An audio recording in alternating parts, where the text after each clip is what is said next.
Assalamualaikum warahmatullahi wabarakatuh.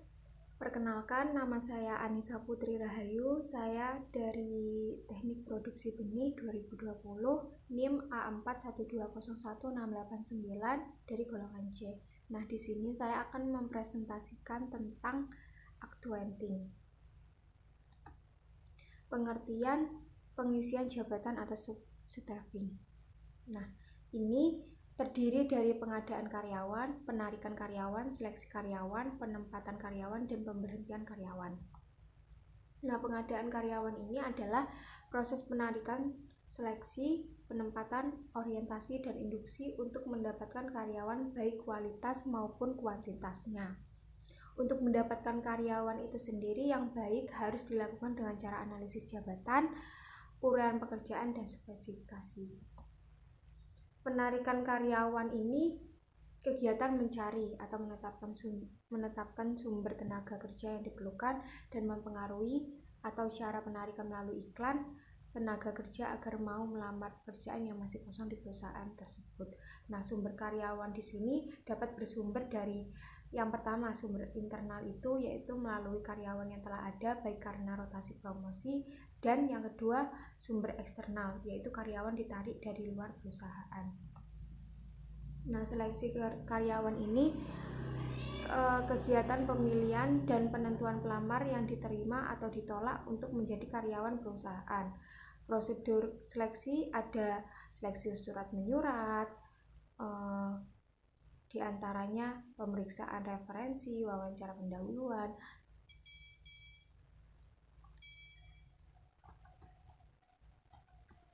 dan seleksi ilmu pengetahuan, tes psikotes, tes kesehatan, wawancara dengan atasan, dan keputusannya ditolak atau diterima. Untuk tingkat-tingkatannya itu sendiri ada seleksi tingkat pertama, kedua, dan ketiga. Nah, penempatan karyawan itu sendiri adalah kegiatan untuk menempatkan karyawan yang telah lulus seleksi jabatan tertentu. Dalam penempatan harus dilakukan orientasi dan induksi. Nah, selanjutnya pemberhentian karyawan. Pemberhentian karyawan ini adalah putusnya hubungan kerja seorang karyawan dengan suatu perusahaan. Hal ini disebabkan oleh keinginan perusahaan, keinginan karyawan, kontrak kerja habis, peraturan perburuhan, pensiun, atau meninggal. Selanjutnya, acquainting menurut Terry adalah pengarahan untuk membuat semua anggota kelompok agar mau bekerja sama dan bekerja secara ikhlas serta bergairah untuk mencapai tujuan sesuai dengan perencanaan dan usaha pengorganisasian. Jadi pengarahan itu adalah kegiatan yang dilakukan oleh pemimpin untuk membimbing, menggerakkan, mengatur segala kegiatan yang telah diberi tugas dalam melaksanakan sesuatu kegiatan usaha. Nah, pokok-pokok masalah yang dipelajari pada fungsi pengarahan itu: 1. Tingkah laku manusia yang pertama. Yang kedua, hubungan manusiawi. Yang ketiga, komunikasi. Nah, proses komunikasi ini terdiri dari unsur dan lambang. Unsur itu terdiri dari komunikator, pesan, saluran, komunikan, dan action. Sedangkan lambang terdiri dari tulisan, suara, warna, dan lain-lain. Yang keempat, kepemimpinan. Nah, kepemimpinan ini ada fungsinya, salah satunya adalah pengambilan keputusan dan merealisasikan keputusan itu.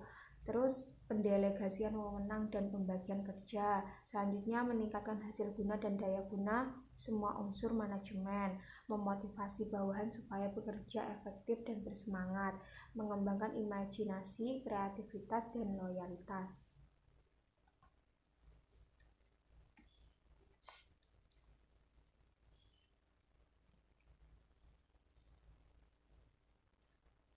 Selanjutnya ini ada unsur-unsur kepemimpinan. Nah, unsur-unsur kepemimpinan ini terdiri dari pemimpin, bawahan, organisasi, tujuan dan lingkungan internal dan eksternal perusahaan. Gaya dan tipe kepemimpinan menurut SP Hasibuan. adalah satu, kepemimpinan otoriter. Nah, kepemimpinan otoriter ini adalah jika seorang pemimpin menganut sistem sentralisasi wewenang. Falsafah pemimpin bawahan adalah untuk pemimpin dan menganggap dirinya paling berkuasa, paling pintar dan mampu.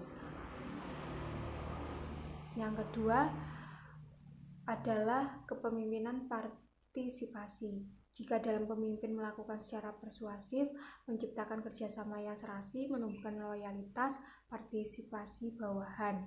Pemimpin memotivasi karyawan, pemimpin menerapkan sistem manajemen terbuka, informasi dan pembinaan kaderisasi mendapatkan perhatian yang serius. Nah, selanjutnya karakteristik acquainting. Yang pertama ada pervasive function. Yang kedua ada continuous activity. Yang ketiga ada human factor. Yang keempat ada creative activity. Yang kelima ada executive function. Yang keenam ada delegated function. Nah, yang pertama tadi yang bisa dimaksudkan adalah pengarahan diterima pada berbagai level organisasi. Setiap manajer menyediakan petunjuk dan inspirasi kepada bawahan. Terus yang kedua, ini pengarahan merupakan bentuk aktivitas yang berkelanjutan sepanjang masa hidup organisasi. Nah, human factor ini adalah pengarahan senantiasa berhubungan dengan bawahan, sehingga akan berkaitan dengan human factor. Human factor adalah perilaku manusia yang kompleks dan tidak dapat diprediksi. Selanjutnya ini creative activity adalah adanya pengarahan akan membantu dan mempermudah dalam mengubah rencana dalam suatu tindakan nyata.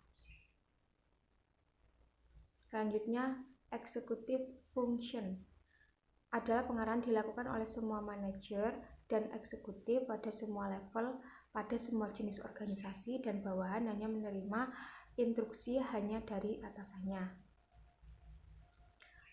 Nah, delegated function ini adalah pengarahan merupakan satu fungsi manajemen yang langsung berhadapan dengan manusia.